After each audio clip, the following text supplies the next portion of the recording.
मीरपुर नाम के शहर में तेजस अपनी पत्नी नीरू के साथ रहता था। पति पत्नी दोनों ही नौकरी करते थे। एक दिन तेजस गांव अपनी माँ के पास फोन करता है। हेलो, प्रणाम माँ। जीते रहो माँ, तुम दादी बनने वाली हो। अरे वाह, ठीक है बेटा, मैं कल ही आती हूँ। जब माँ जी शहर पहुंची तो बेटी बहू ने बहुत अच्छे से स्वागत किया। लीजिए माँ जी चाय। अरे गर्मा गर्म पकोड़े ले आओ माँ के लिए। नीरू रसोई में गई और 2 मिनट में ही पकोड़े ले आई। जी ये लीजिए। बहू जादू से बनाए हैं क्या? अभी तो रसोई में गई थी। यम्मी। माँ जी शीला रसोई में पकोड़े तल रही है, मैं बस लेकर आई। हे भगवान, मेरा धर्म भ्रष्ट कर दिया तूने। अब तो गंगा जल से शुद्धिकरण करना होगा। दूसरे दिन, माँ जी मैंने नाश्ता बना दिया है, ऑफिस जा रही हूँ। पर अभी तो घर का सारा काम पड़ा है।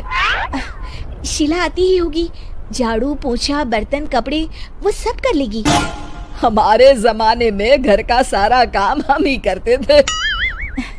जी माँ जी आप बहुत होशियार हैं, मैं घर ऑफिस दोनों नहीं संभाल पाती। तो जरूरत क्या है घर से बाहर जाकर चाकरी करने की? वैसे भी घर का काम खुद करने से घर में बरकत आती है, समझी? पर माँ जी।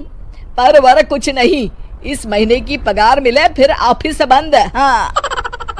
रात को नीरू तेजस से कहती है, सुनिए जी, माँ जी बोल रही थी कि मैं नौकरी छोड़ दूं। वैसे ठीक ही तो है, अभी तुम्हें आराम की जरूरत है। फिर भी आराम कहाँ, शीला को छुड़ाने के लिए बोल रही थी। तो अब 24 घंटे में इतना काम तो कर ही सकती हो। पर जॉब पसंद है मुझे, घर पर मन नहीं लगेगा। अगले दिन जब दोनों ऑफिस के लिए निकल रहे थे मेरी तो कोई कीमत ही नहीं है इस घर में। माँ जी आजकल महंगाई बहुत है, रहन सहन भी बदल गया है, दोनों नौकरी करते हैं तभी ठीक रहता है। अच्छा, तू कहना क्या चाहती है? मेरा बेटा तुझे बिठा के खिला नहीं सकता?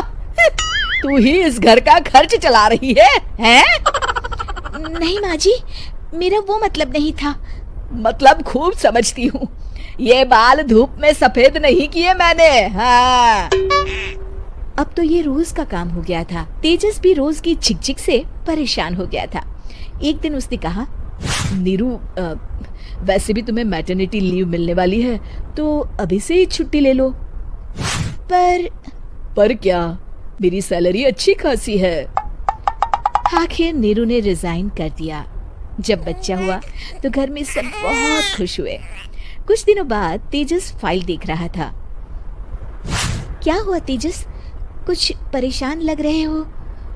हाँ, वो हमारी जितनी सेविंग्स थी वो तो हॉस्पिटल में और छठी के फंक्शन में खत्म हो गई है नीरू। और अभी वैसे मंदी चल रही है तो मैं बोल रही थी कल मुन्ना को हेपेटाइटिस का टीका लगवाना है। नीरू, क्या पोस्टपोन नहीं कर सकते? नहीं जी, बिल्कुल नहीं। अब तेजस को समझ में आ रहा था कि उससे गलती हुई है। पैसों की कमी का असर घर के माहौल पर भी पड़ रहा था। अगले दिन, बेटा मेरा चश्मा और ये दवाइयाँ ले आना। पर्चा देते हुए माँ जी ने कहा। जी। तेजस, मुन्ना के लिए दूध का डिब्बा और डायपर भी ले आना, और ये किराने के सामान की लिस्ट है, इसे भी लाना है। तेजस गुस्से में लिस्ट मरोड़ कर फेंकता है और चिल्लाता है, पैसे क्या पेड़ पर उगते हैं? ये ले आना, वो ले आना। अरे पर ये जरूरत का सामान ही है। वो गुस्से में बिना कुछ कहे ऑफिस चला गया। अरे लंच तो ले जाइए। नीरू दौड़कर डिब्बा पकड़ाती है। एक दिन खाना खाने के बाद, नीरू, अब तो मुन्ना कुछ बड़ा हो गया, तो अब तुम वापस ज्वाइन कर लो ना जॉब। पर इस रिसेशन में जॉब मिलना बहुत मुश्किल है। ट्राई तो करो।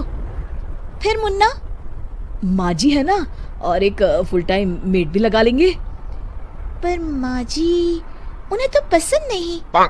तभी माँ जी वहाँ आ जाती है और प्यार से नीरू के सर पर हाथ फेरते हुए बोलती है, अब मेरी समझ में आ गया बहू, पहले के और अब के समय में अंतर है।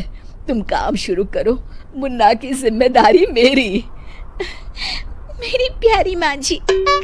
ये कहकर नीरू उनके गले लग गई। शिक्षा, परिवर्तन संसार का नियम है, हमें भी समय के साथ चलना चाहिए। उम्मीद है कि आपको हमारी ये कहानी पसंद आई होगी। कृपया हमारे चैनल को सब्सक्राइब करें और सभी अपडेट्स के लिए बेल आइकन जरूर क्लिक करें। और हाँ, वीडियो लाइक और शेयर करना मत भूलिएगा। Bye bye.